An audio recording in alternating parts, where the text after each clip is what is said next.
de la bricole, mais... Allez, j'ai oublié de lancer l'enregistrement. Il est parti. Merci Sylvie. Et donc Chloé, tu vas nous amener ce que l'inclusion peut avoir dans l'UX Writing. Tout à Euh, fait. donc après, pour clôturer cette belle première journée, on a eu plein de Alors, choses. ravie d'être avec vous de nouveau donc, pour cet Horizon X, pour parler cette fois-ci de l'inclusion sur le spectre effectivement de l'UX Writing. Alors, je vais me représenter, même si voilà, j'ai déjà fait plusieurs Horizons UX, mais c'est toujours utile que vous puissiez resituer. Donc moi, je suis consultante et formatrice indépendante. Je suis à mon compte depuis maintenant un peu plus de 3 ans. Et donc, mes prestations sont vraiment autour de 3 thématiques, 3 sujets, que sont l'assurance qualité web, l'accessibilité numérique et l'UX. Et donc, tout ça, ça fait que toutes ces spécialités-là me permettent de m'intéresser vraiment au plus près de toute la diversité d'usages que peuvent avoir nos utilisateurs, et notamment donc, au sujet de l'inclusion.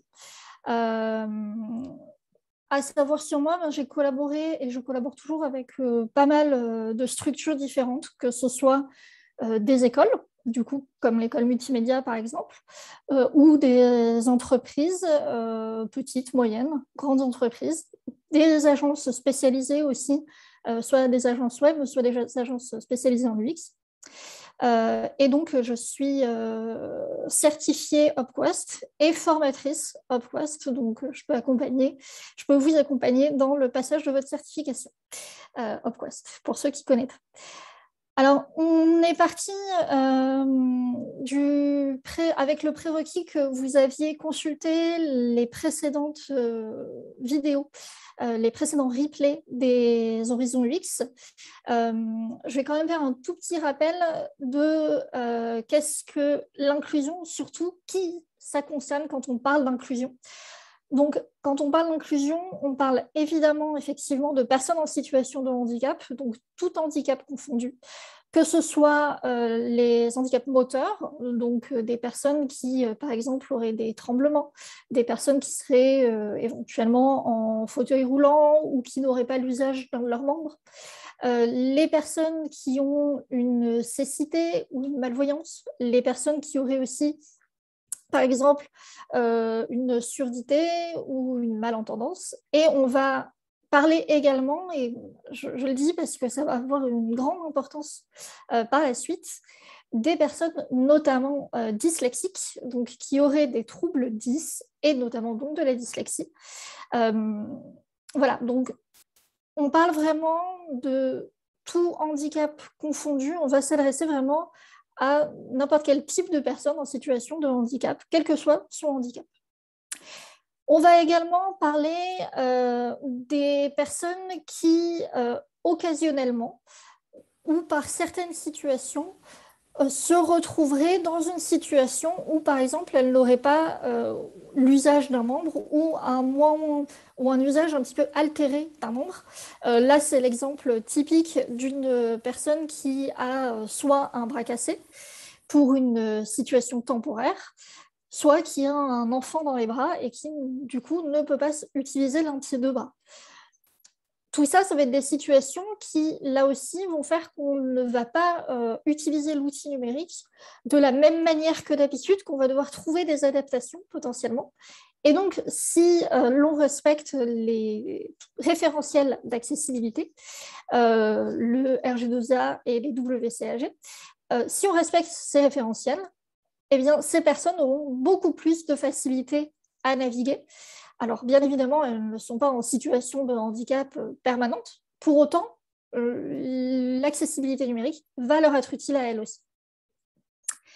Également, quand on parle d'inclusion, on va parler des seniors, des digital natives qui peuvent avoir des spécificités dans leur contexte d'utilisation. Ils sont notamment très à l'aise avec les réseaux sociaux, par exemple, mais vont être un peu moins à l'aise pour tout ce qui est administratif. Les familles monoparentales, les personnes en zone rurale qui auraient moins de connexion Internet ou potentiellement pas du tout de connexion Internet, par exemple s'ils sont en zone blanche. Les usagers des applications métiers complexes, qui bien souvent ne respectent pas forcément les bonnes pratiques d'ergonomie, mais aussi les réfugiés, les personnes étrangères, les femmes, les personnes non binaires également, et bien sûr toutes les personnes non caucasiennes. Donc je vous ai resitué tout ça assez rapidement, mais pour que vous compreniez bien de qui on va parler, de qui on va s'adresser, à qui on va s'adresser. Donc, quand on parle d'accessibilité, d'inclusion et d'écriture, du X-Writing, très souvent, les premières questions qu'on peut avoir vont porter autour de l'écriture inclusive. Donc, vous allez voir, on va repasser sur ce qu'est l'écriture inclusive, on va voir quelques exemples, et on va voir l'impact que ça peut avoir sur l'accessibilité numérique. Et bien évidemment, ensuite, on verra que pour être inclusif, il n'y a pas que la façon d'écrire les mots en intégrant de l'écriture inclusive ou pas qui va compter, mais on va avoir aussi tout un tas de critères à respecter pour être inclusif. Donc, commençons par cette écriture inclusive. Donc déjà, l'écriture inclusive, qu'est-ce que c'est? Alors,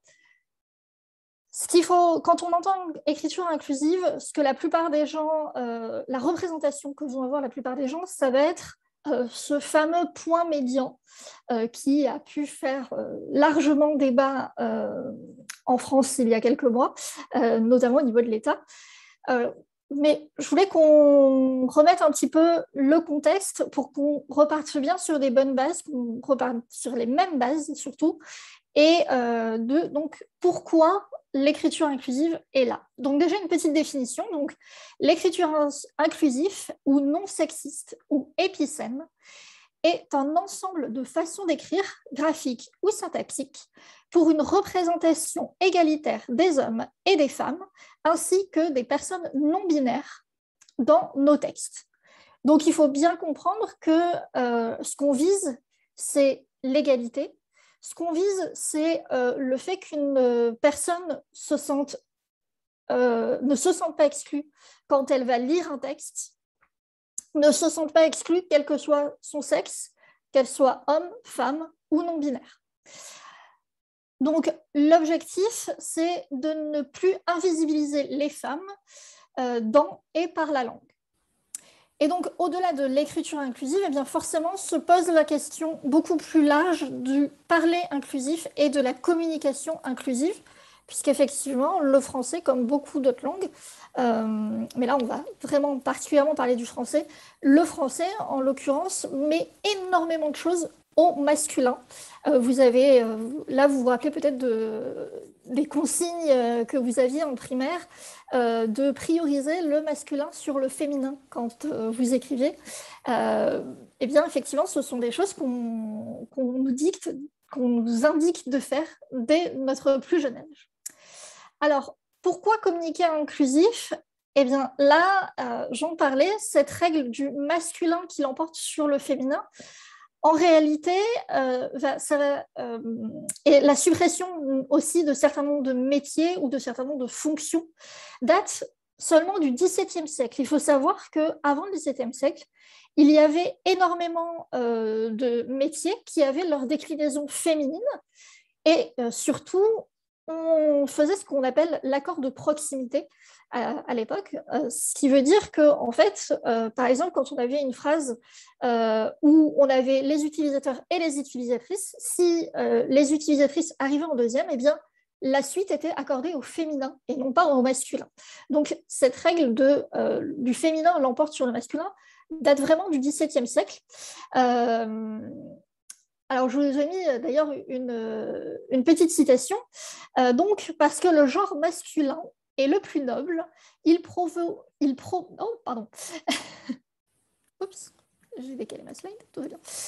Donc, parce que le genre masculin est le plus noble, il prévaut seul contre deux ou plusieurs féminins, quoi qu'ils soient plus proches de leur objectif. Ça, donc, ça date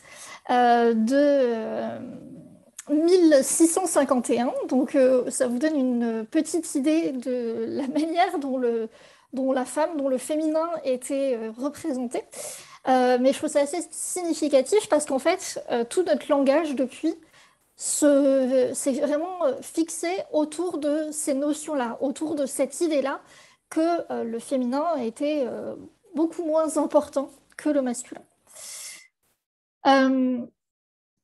Donc, quelques autres citations. Nicolas Bosé, dans Grammaire générale, en 1767, nous disait « Le masculin est réputé plus noble que le féminin à cause de la supériorité du mâle sur la femelle. » On appréciera d'être appelée femelle, bien évidemment.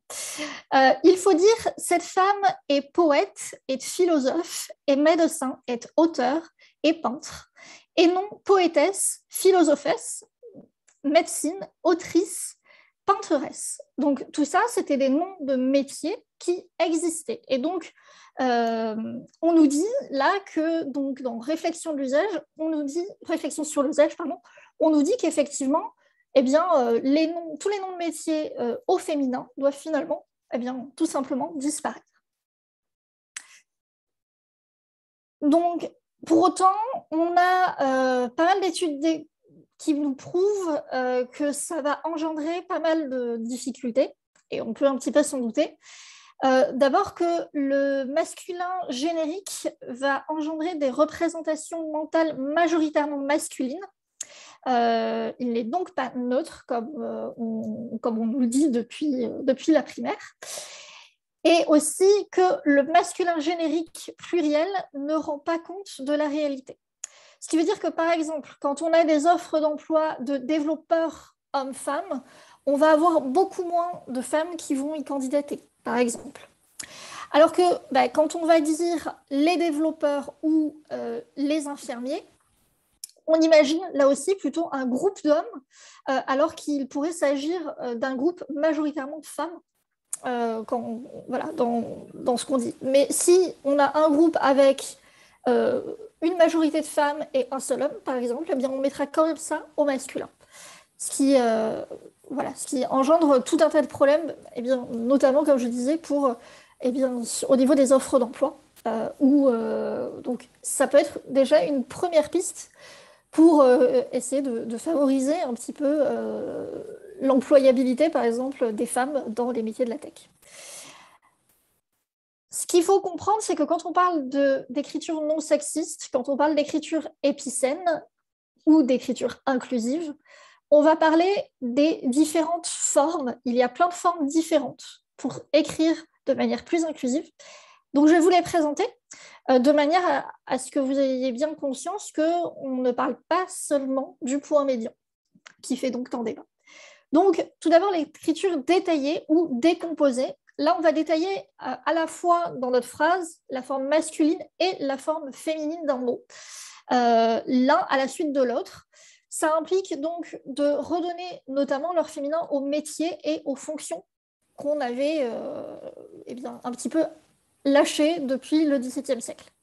Par exemple, ça va donner les auteurs et les autrices, les développeuses et les développeurs, ou les amis, IES, et amis, IS. Deuxième forme, on va avoir les mots épicènes à genre défini. Donc là, c'est un mot dont la forme ne varie pas selon le genre, mais dont le genre peut être masculin ou féminin. Par exemple, un ou une adulte, un ou une bénévole, un ou une collègue, partenaire, etc. On va avoir aussi, là, en fait, c'est la suite qui va nous dire si c'est plutôt au masculin ou plutôt au féminin. Par exemple, avec un élève attentif ou une élève attentive. Là, on voit qu'en soi, le mot lui-même est un genre indéfini. Par contre, la suite de la phrase, telle que ça va accorder suivant si c'est un homme ou une femme, une fille ou un garçon, et bien là, c'est le reste de la phrase qui va nous donner le féminin ou le masculin. Donc, ça ne règle pas le problème des accords. On ne va pas savoir à quel genre accorder. Troisième forme, les formules englobantes et mots épicènes à genre défini. Donc, Là, cette forme-là, donc ces formules englobantes vont regrouper au pluriel les deux genres sous un même mot épicène à genre défini.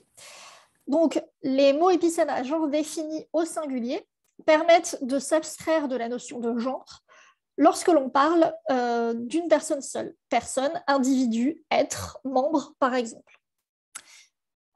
Quelques exemples de formulation, les êtres humains, les personnes malvoyantes, l'équipe de développement, la population française. Quelques autres, les individus, tout le monde, la direction, le lectorat, le peuple, les gens. Là, on voit que, eh bien, même par la suite, quand on va accorder, il n'y aura aucun problème. Le genre des personnes dont on parle ne va pas ressortir, finalement. On va ensuite avoir le genre neutre et les néologismes. Donc là, le genre grammatical neutre va nommer les êtres et les choses sans en définir le genre. Il faut savoir que ça existait en latin et en grec ancien, mais on l'a perdu en français, tout simplement. Ça va donner, donc je vous ai mis quelques exemples, quelques néologismes pour il ou elle, yel, pour celles et ceux, celles, pour toutes et tous, tous, toutes, adelphes pour tout ce qui va être frères et sœurs, pour déterminer les frères et sœurs, ou encore la fusion d'abréviations inclusives, comme par exemple utilisatrice. En tant que UX, c'est peut-être un mot, utilisateur et utilisatrice, que vous utilisez souvent. L'accord de proximité, maintenant, alors, donc, comme on le disait au début, c'est une règle qui existait jusqu'au XVIIe siècle, et donc là, c'est le genre du sujet le plus proche du mot à accorder qui va en donner l'accord. Par exemple, les utilisateurs et utilisatrices sont curieuses. Les utilisatrices arrivent en deuxième, après les utilisateurs, c'est le plus proche de curieuse, donc on accorde au féminin. De la même manière, les développeurs et les développeuses se sont présentés ES. On aurait mis les développeuses et les développeurs se sont présentés, on aurait mis ES, puisqu'on aurait accordé au masculin parce que les développeurs étaient plus proches de présenter. Ensuite, on a également l'accord de majorité. Donc là, ça va dépendre du nombre de personnes qu'il y a dans un groupe. Donc, par exemple, s'il y a une femme, un homme et 1000 femmes, on va accorder au féminin. C'est souvent pratiqué dans certains milieux. Par exemple, on va beaucoup plus facilement parler de caissières, d'infirmières, de femmes de ménage. Et très souvent, ça parce qu'il y a une majorité de femmes qui occupent ces métiers. Et pour un homme, même parfois, on n'a pas forcément la traduction de ces métiers-là. Par exemple, femme de ménage, alors il y en a un, mais qui est assez peu utilisé. Ce sont des métiers qui sont bien souvent au féminin. Et donc, voilà, là, l'accord de majorité va nous permettre, suivant s'il y a une majorité de femmes, eh bien, on va accorder au féminin. S'il y a une majorité d'hommes, on va accorder au masculin. Là, le petit souci qu'on va avoir potentiellement, c'est que, eh bien, on ne peut pas toujours dénombrer le nombre d'hommes et de femmes. Donc, effectivement, si c'est à peu près égal, si on a beaucoup de personnes en face de nous, on ne va pas pouvoir forcément toujours savoir comment accorder, puisqu'on ne saura pas toujours reconnaître la proportion d'hommes et de femmes dans le lot. Et puis, n'oublions pas que parmi ces personnes, il peut y avoir des personnes non binaires, par exemple, dont on ne pourra pas déterminer le genre. Donc, voilà, ça peut effectivement poser quelques questionnements, cet accord de la majorité. Et enfin, donc, les abréviations inclusives avec le point médian. Donc là, c'est un mot dont la terminaison masculine est mixée avec la terminaison féminine en utilisant les caractères spéciaux, par exemple des parenthèses, des points médians, des tirets, des barres obliques. Alors, à savoir que dans l'usage, de plus en plus, c'est le point médian qui est utilisé. Pourquoi ? Parce que les parenthèses, l'utilisation de parenthèses, par exemple, avait tendance à invisibiliser les femmes, puisque c'était la partie féminine, le suffixe féminin du mot qui était mis entre parenthèses. Si on met un point, en fait, pour certains lecteurs, ça peut un petit peu perturber la lecture, puisque ça peut être pris pour un point final. Et donc, ça peut un peu casser le mot également. Que le point médian, il a une hauteur il est au milieu, en fait, verticalement parlant. Et surtout, c'est un caractère qui n'est pas utilisé spécifiquement dans la langue française pour désigner autre chose. Donc voilà, c'est un caractère qui peut être bien utilisé pour cet usage-là. Donc, ça va donner les utilisateurs RIS, les amis point médian ES, les chercheurs as. Mais on le voit là, la petite difficulté, ça peut être à l'oral. Donc c'est vrai que quand on rencontre ces mots à l'oral, en tout cas moi personnellement, ce que j'ai tendance à faire, par exemple, là j'aurais dit plutôt instinctivement les chercheurs et les chercheuses. Voilà, parce que effectivement à l'oral c'est quand même un petit peu plus facile. On va regarder ensemble quelques petits exemples. Donc vous avez par exemple l'exemple de Firefox. Donc, dans le French Localization Guide, Firefox explique comment uniformiser le ton et la voix de sa marque sur toutes les plateformes et ce, à travers le monde. Et il y a effectivement toute une partie sur l'écriture inclusive et l'emploi du masculin ou du féminin. Je vous ai mis l'exemple ici. Donc, vous voyez là tous les exemples que donne Firefox pour utiliser effectivement cette écriture inclusive. Comment ils veulent que finalement dans les extensions, notamment, le langage de la marque soit respecté et donc que l'écriture inclusive soit respectée. Vous avez aussi Netflix qui, sur certaines zones de sa plateforme, utilise l'écriture inclusive, mais au-delà, utilise le point médian. On le voit là sur cette phrase, la série que vous ne voudrez pas regarder seul avec un point médian E. Et effectivement, Netflix est vraiment dans cette démarche d'aller vers de l'écriture inclusive. Vous avez Zalando également, là on peut le voir sur une affiche, donc là aussi ils ont utilisé le point médian, mais c'est vraiment dans la démarche de cette marque que d'aller vers de l'écriture non genrée, vers de l'écriture plus inclusive. Vous avez également le Conservatoire national des arts et métiers. Donc c'est une grande école d'ingénieurs et d'ingénieuses qui délivre chaque année près de 1000 diplômes à des étudiants et des étudiantes dans le monde entier. Et donc en 2016, ils ont décidé de s'emparer de l'écriture inclusive et de ses intentions graphiques et syntaxiques dans des formations traditionnellement très masculines.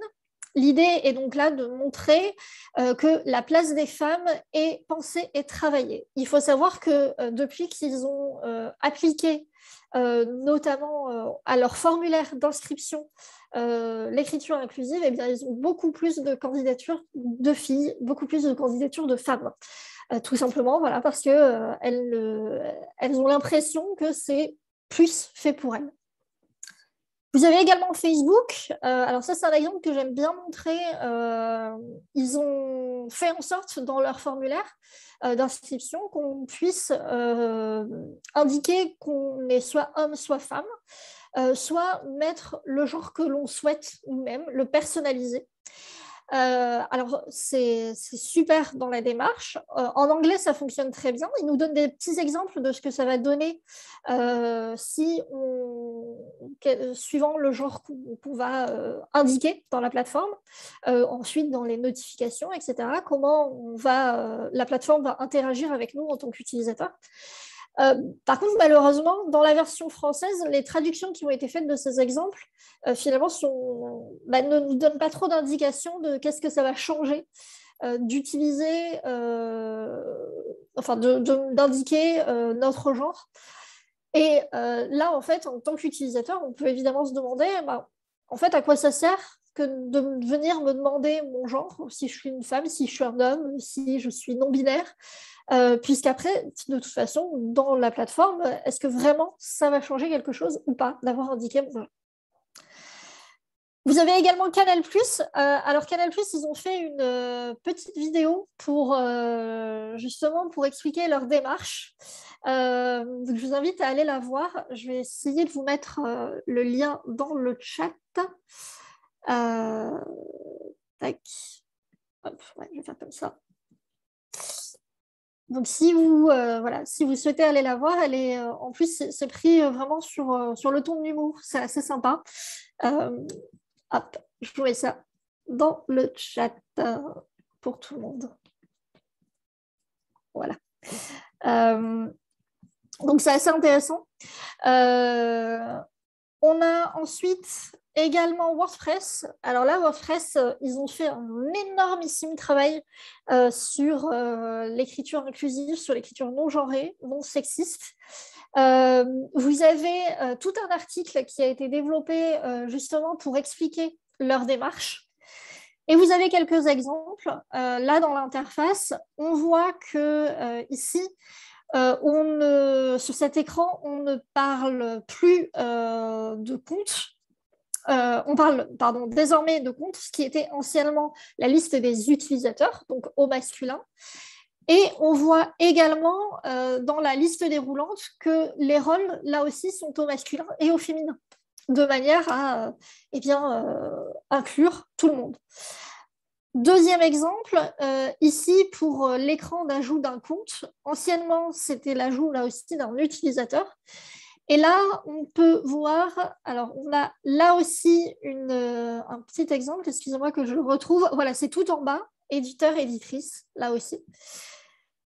Et donc, je le disais, il y a tout un article qui a été fait par WordPress pour expliquer vraiment, WordPress France, l'équipe de traduction de WordPress France, pour expliquer toute leur démarche, comment ils l'ont mis en place. Ça a été vraiment quelque chose qui a été fait sous forme de consensus. Et en plus de ça, vous allez bientôt avoir à disposition une conférence de Paris Web qui date de jeudi dernier, du 7 octobre. Elle sera disponible début novembre, a priori. Disponible en ligne et consultable par tout le monde début novembre. Donc, je vous invite à aller voir cette conférence parce que vraiment, il explique très bien toute leur démarche, comment ils ont fait pour mettre en place tout ça. Donc, voilà, maintenant la grande question à se poser et la grande question que se pose la majorité des gens quand on parle d'écriture inclusive, c'est oui, mais est-ce que ça va être accessible? La plupart du temps, d'emblée, on pense effectivement au point médian et donc on se dit bah non, ça ne va pas être accessible. Pourquoi on se dit ça? Parce que notamment, il y a pas mal de gens qui ont pris la parole, que ce soit des personnalités, des associations de personnes handicapées, des personnes handicapées ou non d'ailleurs, qui sont venus dire, eh bien non, ça, ce ne sera pas accessible. Et donc, on a l'État qui a légiféré pour notamment l'éducation nationale pour dire qu'il ne fallait pas utiliser l'écriture inclusive à l'école. Toutefois, il faut bien comprendre que quand ces personnes parlent d'écriture inclusive, elles parlent à chaque fois du point médian, non pas de toutes les autres formes qu'on a identifiées, qu'on a listées juste avant. Donc, la question à se poser, c'est est-ce qu'on a vraiment des problèmes d'accessibilité? C'est effectivement le point médian qui cristallise toutes les critiques. Pourtant, l'écriture inclusive donc, ne se limite pas à cette seule forme. Les principaux arguments qui vont être remontés contre l'écriture inclusive vont être que ça crée des problèmes pour les personnes dyslexiques et pour les personnes qui utilisent des lecteurs d'écran. Donc, ce que j'ai fait, je suis allée fouiller. Alors, effectivement, j'ai eu, donc d'abord pour les personnes dyslexiques, effectivement, il y a quelques personnes, notamment la vice-présidente de la Fédération française des 10, donc des troubles 10, qui a indiqué que la perturbation des repères orthographiques avec l'insertion de ponctuation va représenter une difficulté supplémentaire pour les personnes dyslexiques. Donc. Autre témoignage, l'écriture inclusive ajoute de la confusion dans la conversion entre ce que l'on entend et ce que l'on écrit. Le travail de conversion, le travail de conversion graphophonétique étant une difficulté pour les dyslexiques. Là, c'est Françoise Garcia, la vice-présidente de la Fédération nationale des orthophonistes, qui nous l'indique. Ensuite, on a aussi des témoignages d'utilisateurs, de lecteurs, de lectrices dyslexiques qui témoignent. En l'occurrence, là, ce sont des témoignages que j'ai récupérés d'une personne qui a lancé à la volée une petite étude sur Facebook. Et donc, en fait, là, ce qu'on voit, c'est que ces personnes dyslexiques nous disent en gros qu'elles n'ont pas de problème avec l'écriture inclusive et même avec le point médian. Donc, bon, ok. Moi, pour l'instant, je ne sais pas. Hein, je ne suis moi-même pas dyslexique, donc je ne peux pas vraiment savoir. Par contre, on a Justine Bulto qui a fait un mémoire intitulé de la nécessité de l'accessibilité et des écritures inclusives aux personnes dyslexiques, donc qui date de septembre 2021.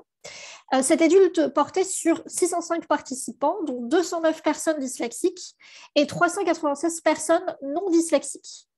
Et là, sur ce graphique que je vous ai sorti, alors je vous invite à aller voir son mémoire, hein, il est vraiment hyper intéressant. Donc là, sur ce graphique, on voit dans quelle mesure les différentes formes de langage inclusif sont compréhensibles pour une personne qui n'a pas de trouble 10 et pour une personne qui a des troubles dyslexiques. Dans cette étude, ce qu'elle remonte, sa conclusion finale, c'est qu'en fait, il y a beaucoup de biais. Il y a beaucoup de personnes qui vont, si elles n'aiment pas l'écriture inclusive de base, vont dire qu'elles ont du mal à lire. Et au contraire, si elles l'aiment bien, vont dire qu'elles ont des facilités pour le lire. Donc, voilà, faut bien prendre en compte que l'écriture inclusive engendre beaucoup de débats. Et donc, forcément, dans les études qu'on va faire, ça va un petit peu potentiellement fausser les données. On a également ce témoignage de Célia Guerrieri qui nous dit que, étant 10 moi-même et enseignant à des élèves 10 dans des ateliers qui leur sont réservés, la question me touche intimement. Il y a quelques années, j'ai présenté donc, aux élèves que j'avais en atelier quelques groupes nominaux écrits en écriture inclusive. Un instant de pause, puis les élèves eurent 2 réactions. Oui, j'arrive à lire et il m'a fallu 2 secondes, mais ensuite, je n'ai pas eu de soucis. Bon, là, on voit qu'on a pas mal de témoignages différents. On a des personnes 10 pour certaines qui nous disent « Ok, aucun souci ». Pour d'autres qui nous disent « Pour moi, ça engendre des difficultés ». Là, je pense que ce qu'il faut, c'est qu'il y a vraiment une nécessité de faire des études beaucoup plus larges pour vraiment réussir à identifier est-ce que oui ou non, ça pose des problèmes. Parce qu'on voit que là, clairement, même entre des personnes 10, il peut y avoir des débats. Attention, là aussi, peut-être qu'il peut y avoir des débats s'il y a d'autres problématiques qui rentrent en jeu en même temps. Je pense notamment si, par exemple, il y a d'autres troubles 10 associés à la dyslexie, ce qui peut être souvent le cas. Et suivant les habitudes aussi des personnes, etc. etc. Donc, voilà, je pense le seul moyen de vraiment identifier est-ce que oui ou non ça pose problème pour une personne dyslexique, c'est de faire des études, vraiment des études poussées sur ces sujets. Et pour le moment, c'est vraiment ce qui nous manque. Il nous manque vraiment des données objectives. Pour l'instant, on n'a que des données subjectives. Pardon. Donc ensuite, l'écriture inclusive et les lecteurs d'écran. Donc là aussi, un petit témoignage. Pour nous, personnes aveugles, cette soi-disant langue inclusive est proprement indéchiffrable par nos lecteurs d'écran. Donc, là, on note le petit soi-disant langue inclusive. Bon, déjà, on voit qu'il y a un léger parti pris dans cette citation. Donc, c'est un communiqué de presse c'est extrait d'un communiqué de presse de la Fédération des aveugles de France. Donc là, ce qui est intéressant à faire, et c'est ce qu'a fait notamment Olivier Keul, c'est d'aller voir directement, de faire des tests avec des lecteurs d'écran pour voir ce que ça donne, l'écriture inclusive, concrètement. Alors là, je vais vous faire écouter, du coup. J'espère que vous allez entendre, vous allez me dire.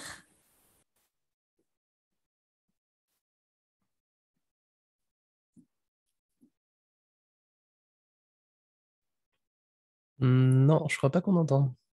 Vous entendez pas? Ok. Alors, ce que je vais faire, je vais vous envoyer le petit MP3 sur le chat. Pas de souci. Hop, que je retrouve, converser. Ouais, je me doutais qu'il y aurait un souci dans ce genre-là, hein, donc j'avais gardé le petit MP3 sous la main. Voilà, il est dans le chat. Donc, ce qu'on peut voir, ce que ça... Donc, ça, c'est un premier test, un premier enregistrement. Et ce qu'a fait Olivier, là, il a... Donc, Olivier Kull, qui travaille chez Temesis. Donc, pour une même phrase, il l'a fait tester à plusieurs lecteurs d'écran pour voir ce que ça donne.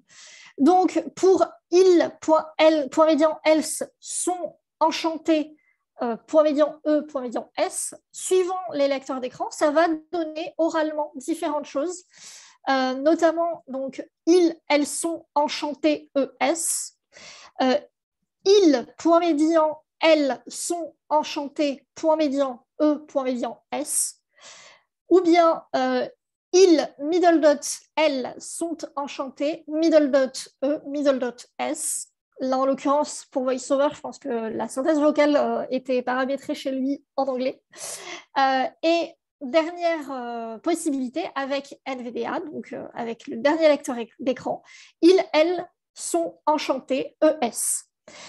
Donc ça, c'est ce qui est vocalisé par les différents lecteurs d'écran. C'est comme ça que finalement les phrases sont restituées par l'écriture inclusive. Donc on voit que suivant le lecteur d'écran, en réalité, on va se retrouver avec une vocalisation qui va être différente. À savoir qu'un lecteur d'écran, ça peut se paramétrer. L'utilisateur peut décider, par exemple, quand il rencontre un point médian, de dire ça, tu ne le prononces pas, de dire à sa synthèse vocale, son lecteur d'écran, ça, tu ne vas pas le prononcer. Une chose intéressante, c'est ce qu'a fait Matti Schneider. Donc, il a essayé de comparer toutes les formes possibles d'écriture, soit avec des points médians, soit avec des parenthèses, soit avec des tirets, etc., etc. Et il restitue à chaque fois ce que ça donne vocalement avec VoiceOver. Donc ça nous aide à savoir aussi quel caractère il est plus opportun d'utiliser.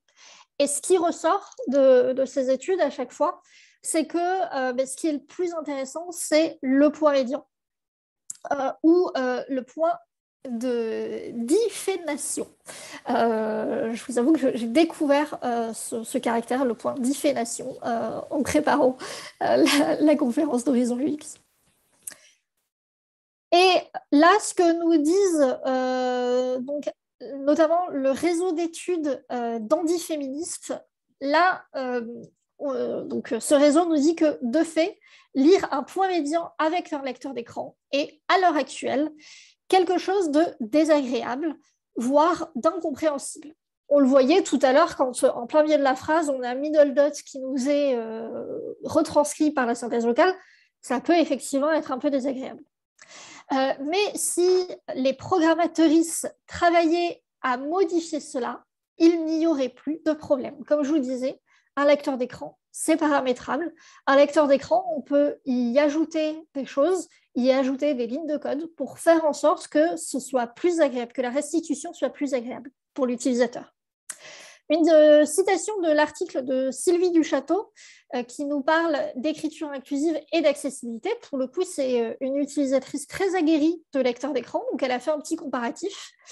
Et dans son article, elle nous dit notamment qu'au final, le point médian semble typographiquement l'option la plus convaincante. Si un utilisateur de lecteur d'écran rencontre un mot qu'il ne comprend pas, parce que son logiciel ne le prononce pas correctement, il peut toujours se le faire épeler. Donc, effectivement, si l'utilisateur, l'utilisatrice de lecteur d'écran a des soucis, il peut avoir d'autres options et il peut avoir d'autres paramétrages sur son lecteur d'écran. Donc, je le disais, là, ce qui va être très important, en fait, c'est d'aller voir plus précisément les utilisateurs, et ça tombe bien parce qu'en tant qu'utilisateur, c'est quelque chose qu'on aime bien faire, de manière à avoir des études beaucoup plus poussées pour savoir vraiment quel est l'impact de ce type d'écriture inclusive au point médian pour nos utilisateurs qui ont des troubles 10, et notamment de la dyslexie, ou qui utilisent des lecteurs d'écran. Donc, pour avancer sur le sujet avec une meilleure connaissance de tous les enjeux, donc mener des études objectives à grande échelle sur les impacts des différentes formes d'écriture inclusive pour les personnes handicapées. Là, quelques conseils d'utilisation. Maintenant qu'on a dit tout ça, eh bien, vous vous demandez peut-être, mais oui, alors on a dit beaucoup de choses, mais comment on fait? Donc moi, ce que je peux vous conseiller, c'est au maximum de privilégier tout ce qui va être formule englobante et mots épicènes à genre défini. Là, au moins, ça vous permet de vous assurer que vous n'avez aucun problème d'accessibilité. C'est tout simplement un bon choix des mots. Un bon choix des mots, un bon choix des expressions, etc.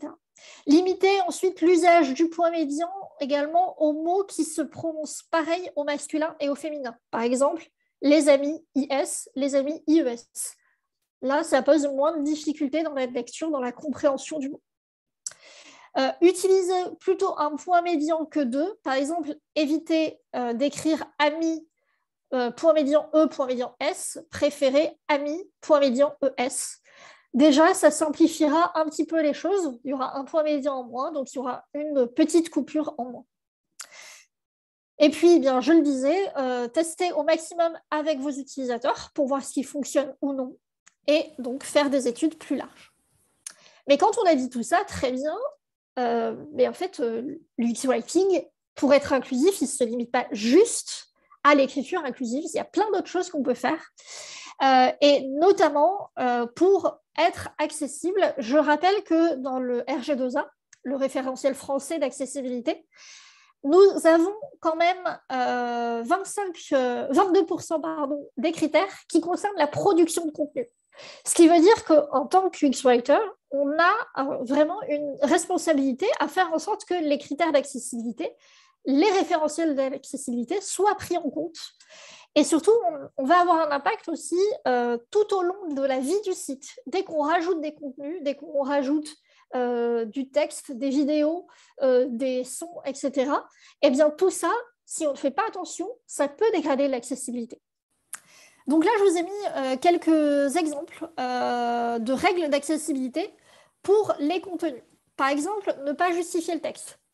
Ça, on ne le dit que trop, mais ça pose de gros soucis pour les personnes dyslexiques, les textes justifiés.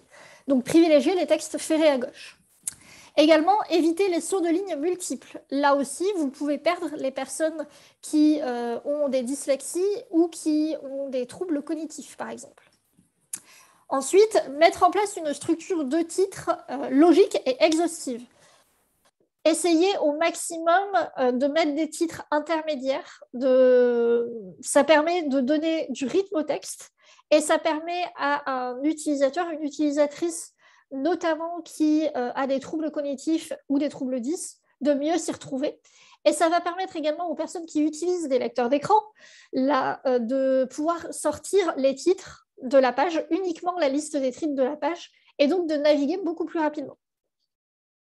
Autre petit texte, rédiger des intitulés de liens explicites. On va éviter tout ce qui est lire la suite, en savoir plus, etc.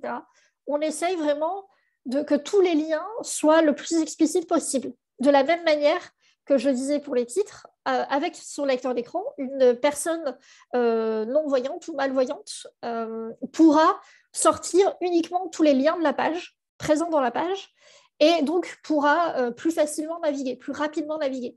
Si il a une liste de liens où c'est à chaque fois lire la suite, lire la suite, lire la suite, etc., bah forcément, ça va compliquer sa navigation. Le soulignement est réservé aux liens. Là, on ne dit pas que le soulignement est proscrit dans une page web. Pas du tout. Ce qu'on dit, c'est que seuls les liens dans une page sont soulignés. Il n'y a pas d'autres éléments du texte qui soient soulignés dans une page.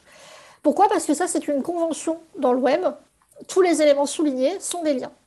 Je suis prête à parier qu'une grande majorité des utilisateurs, des utilisatrices, quand on voit un texte souligné sur une page web, on va essayer de cliquer dessus. Donc, c'est valable en accessibilité, mais c'est aussi valable pour tout le monde. Donner des informations sur les documents en téléchargement, notamment donner leur format. Est-ce que c'est des PDF? Est-ce que c'est des documents Word? Est-ce que c'est des documents OpenOffice? donner leur poids et éventuellement la langue dans laquelle est le document. Typiquement, si votre site est en français et que vous avez un document en téléchargement qui va être en anglais, que le texte à l'intérieur du document est en anglais, c'est bien de l'indiquer à l'utilisateur. Raison toute simple, quand vous donnez ces indications, eh bien, ça laisse le choix à l'utilisateur de cliquer ou pas sur le lien, de télécharger ou pas le document. Si par exemple il n'est pas anglophone et que votre document est en anglais, eh bien, il ne va peut-être pas télécharger ce document. De la même manière, s'il est trop lourd, s'il est en zone blanche, il ne va pas télécharger le document, etc., etc. Utiliser correctement les listes à puces et numéroter. On va éviter tout ce qui est les simples retours à la ligne, les tirets ou les chiffres, par exemple. Dans nos éditeurs de texte, dans nos WYSIWYG, on a tout un tas de fonctionnalités qui nous permettent de créer des listes sémantiques. Donc, là aussi, il vaut mieux utiliser ça.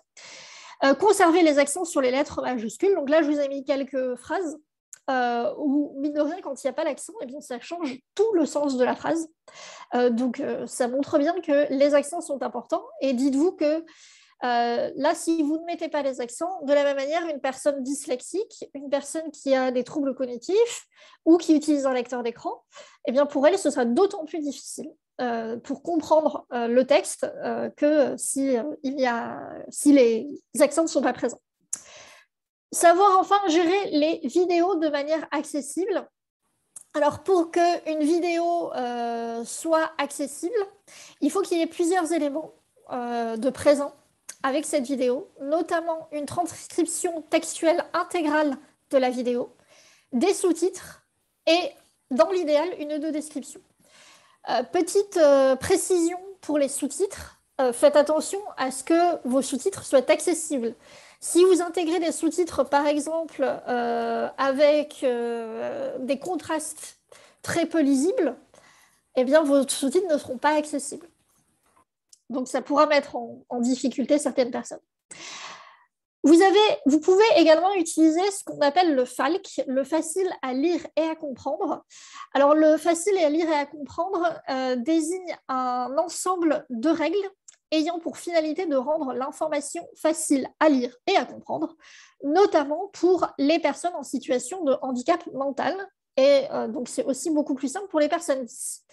Là, je vous ai mis l'exemple de l'attestation de déplacement qui a été réalisée en version facile à lire et à comprendre. Donc, vous voyez que là, il y a en fait tout le petit charabia juridique n'y est pas. Parce que ça, c'est beaucoup plus compliqué à comprendre pour une personne qui a une déficience mentale ou un trouble 10. Donc, vous voyez, là, ça a été vraiment simplifié. Sur les sites du gouvernement, vous pourrez en rencontrer assez régulièrement la version FALC des différents textes qui sont publiés. Je vous conseille aussi, pour aller plus loin dans cette démarche, l'article d'Anne-Sophie Tranchet qu'elle a écrit pour 24 jours de web, donc concevoir des formulaires inclusifs, où là, en fait, elle s'intéresse vraiment beaucoup plus largement. Cet article est vraiment passionnant, donc je vous invite vraiment à aller le lire. Elle s'intéresse vraiment à toutes les situations possibles pour faire en sorte que notre conception de formulaire soit la plus inclusive possible, donc accessible, mais pas seulement. Voilà, qu'on puisse s'adresser vraiment à toutes et tous. Et donc, je vous remercie et place à vos questions. J'espère que je suis dans les temps. Je ne sais pas trop. Ouais, pas trop mal. Merci en tout cas pour votre écoute. Merci beaucoup, Chloé. C'était très, très intéressant. Alors, n'hésitez pas. Si vous avez des questions, levez la main ou alors posez-les directement dans le chat. Tu nous as fait une grosse revue de ce qu'il y avait à savoir et c'est très intéressant. Je t'avoue, je suis très content qu'on quitte un petit peu ce point médian. C'est ça, c'est vraiment, on peut faire inclusif sans forcément utiliser le point médian. Il faut sortir de cette idée que l'écriture inclusive, c'est vraiment que le point médian. Il y a plein d'autres formes possibles. il y a plein d'autres choses possibles. Et encore, j'ai pas. Malheureusement, je voulais vraiment développer ce point-là parce que on, on vient donner principalement, quand on parle d'écriture inclusive, on va parler du point médian et les arguments contre, c'est toujours les personnes en situation de handicap. Et là, je trouve ça Ouais. assez rigolo parce que pour une fois, j'ai envie de dire, on s'intéresse aux personnes en situation de handicap, hein, alors que Mm. déjà, si on commençait par appliquer toutes les règles d'accessibilité, ce serait bien. Si je peux me permettre. Ouais. Déjà, faisons ça. Ensuite, on argumentera pour les personnes en situation de handicap. Mais en tout cas, déjà aussi, laissons-les parler. Parce que bien souvent, elles vont être utiles pour donner leur avis sur la question. Mhm. Et donc, il y a des points que j'ai pas. Voilà, je voulais insister là-dessus. Il y a des points que j'ai pas forcément abordés. Notamment, je sais qu'au niveau de l'écriture inclusive, il y a beaucoup de choses qui sont faites, notamment dans les milieux anglophones au niveau du racisme systémique. Alors effectivement, j'en ai pas trop parlé et je suis peut-être d'ailleurs pas la meilleure personne pour en parler. Je sais qu'il y a un bouquin et j'ai perdu le titre qui va sortir là, je crois, en novembre.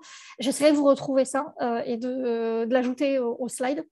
Mais qui, a priori, va parler de ce sujet-là. Et je suis désolée, j'ai oublié le nom de l'autrice. Ah, elle m'en voudrait sûrement. Pas de souci, en tout cas, dès que ça te revient, n'hésite pas à le mettre même sur la communauté Ouais, Discord. effectivement, je donnerai la ressource Ouais, parce que je pense avec qu'il... plaisir. Alors, du coup, il n'est pas encore sorti, donc je ne l'ai pas encore lu, mais je soupçonne voilà, très intéressant. Top. Alors on a deux questions. Une question d'Anaïs là, qui demandait s'il existe-t-il un site avec une sorte de cheat sheet, enfin une sorte de liste de guidelines sur accessibilité. On a eu Lisa qui a partagé Parfait, accessweb.com. c'est parfait. J'ai rebalancé rapidement vers HelpQuest aussi, parce qu'il y a pas mal Ouais. de choses. Il y a beaucoup de choses aussi. Il ne faut pas oublier qu'effectivement, l'assurance qualité nous donne beaucoup de tips pour l'inclusion en général. Donc, et y compris aussi pour l'écriture, pour une écriture plus inclusive. Ouais. Allez, pour le plaisir, je vous envoie aussi le site pour le W3C. Allez. Si vous avez vraiment envie de vous plonger, là, il y a tout. Vous avez Euh, aussi des petits guides d'écriture inclusive qui existent. mhm. Voilà, donc qui peuvent là aussi être intéressants. Mais vraiment, ouais, déjà, ouais, commencer par respecter les guidelines d'assurance qualité, les guidelines d'accessibilité. Déjà, ce sera beaucoup. Clairement, ouais. Euh, alors, attends, on avait une autre question, elle était au-dessus. Est-ce que tu as un tips ou une fiche récap sympa euh, pour faire des personas pour toutes les situations à garder en tête, comme surtout en avant-dernier slide? Mon avant-dernier slide, celui-ci, c'est ça, Ouais. j'imagine. Alors, le truc, je suis pas. Comment dire, je reviens beaucoup sur l'utilisation des personas à titre personnel. Parce que, eh bien, c'est difficile avec un persona d'être exhaustif en termes d'inclusion. Il y a tellement de situations possibles que vous pouvez, ne serait-ce que si on prend les personnes en situation de handicap, vous pouvez avoir des personnes qui sont juste malvoyantes, des personnes qui sont malvoyantes et dyslexiques, des personnes qui sont malvoyantes, dyslexiques et qui ont des troubles autistiques, par exemple. Donc, je vous ai énoncé que 3 personnes différentes là, qui ont des points communs, mais qui vont aussi avoir des différences dans leur contexte d'utilisation. Et du coup, si on se contente d'un persona avec certaines caractéristiques et un certain contexte d'usage, le risque qu'on va avoir, c'est d'oublier tous les autres. Donc, vraiment, avant de parler de persona, c'est évidemment que c'est important d'utiliser les personas, d'utiliser les démarches UX, même au sens plus large. Mais par contre, avant d'aller là-dessus, ça va être important d'appliquer, là encore, les guidelines d'assurance qualité et d'accessibilité. Parce que, en fait, tout ce travail de connaissance des contextes d'usage de ces personnes et de l'inclusion au sens large ont été pris en compte dans ces guidelines. C'est-à-dire que si vous respectez ces guidelines, vous avez de très grandes chances de prendre en compte les contextes d'usage, toute la variété possible de contextes d'usage. Donc, et ensuite, vous pouvez tout à fait aller enchaîner sur des démarches UX. Mais c'est vraiment un prérequis que d'utiliser ces guidelines. Après, vous pourrez effectivement aller faire des tests utilisateurs, par exemple, avec des personnes en situation de handicap, des personnes de tout genre confondus, des personnes non caucasiennes, etc. Voilà. Mais vraiment, en premier, utilisez les guidelines. Je ne peux que vous inviter à utiliser les guidelines. Merci. De toute façon, on aura la conférence que tu avais lors du dernier Horizon X qui sortira bientôt et où on parle de tout ce que tu viens de nous dire là. Ouais. Il y a... Ah oui, comment dire, c'était Sylvie qui se demandait si c'était pas le livre de Gladys qu'on mentionnait tout à l'heure. Si, merci. Oui, c'est ça, exactement. Gladys, et je n'ai plus son nom de famille. Ah. Bon, enfin, je retrouverai la Ah oui. ressource, effectivement. Gladys Ah, mais Diandoki. Gladys, ah, mais ok, j'ouvre le chat en même temps. Ok, mais oui, c'est Gladys Elle est là. Diandoki qui est là, qui est avec nous. Donc, effectivement, Alors, c'est ce livre que j'évoquais. Donc, peut-être que Gladys il sort peut quand, là, en nous en fait? dire un peu plus. Il s'appellera comment? Je viens, désolée, j'ai une sale tête, mais aujourd'hui. Vous me voyez? Bonjour, Ouais, on te voit. on te voit. Déjà, merci parce qu'il y avait plein de trucs intéressants. Après, c'est intéressant parce que nous, on a aussi posé nos propres règles sur le point médian. On essaie d'éviter de l'utiliser. Donc, en tout cas, il y avait plein de points. De manière générale, on essaie de faire le plus neutre possible. Ça intègre aussi des personnes non binaires, etc. Ouais. En tout cas, c'est la règle entre nous, UX Writer, mais oui. Alors après, sur le livre, normalement, si tout va bien, c'est entre 25 novembre et début décembre. Après, j'ai parlé beaucoup. J'ai un chapitre inclusion, mais le truc, c'est que je voulais dire tellement de choses que j'ai dû beaucoup couper, mais j'ai un truc enfin, j'ai une partie sur l'inclusion, une partie sur l'accessibilité, avec plein de règles là. Mais après, je sais que moi, j'avais mon propre biais quand j'ai écrit le chapitre accessibilité. Justement, je ne pensais que contenu. Et entre-temps, je me suis formée chez Access 42. Et évidemment, en fait, on est designer. Donc, il y a plein d'éléments du design. Si je prends la couleur, les contrastes que je ne mentionne pas. Mais en fait, c'est aussi important parce que le texte est sur des éléments graphiques.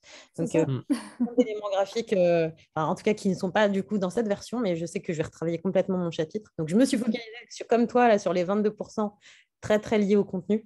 Ouais. Mais il y a plein d'autres points à aller explorer. Mais donc, en gros, on est sur, on va dire, 25 novembre, début décembre, mais je crois que c'est 25 novembre.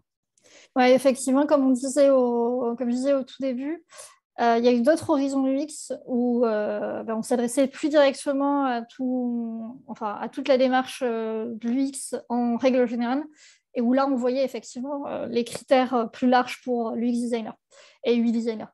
Donc là, c'est pour ça que là, je me suis vraiment focalisée sur l'aspect contenu, sur l'aspect texte. J'ai le même biais parce que comme je ne maîtrisais pas tout, je me suis focalisée sur les parties sur lesquelles j'étais à l'aise, mais normal.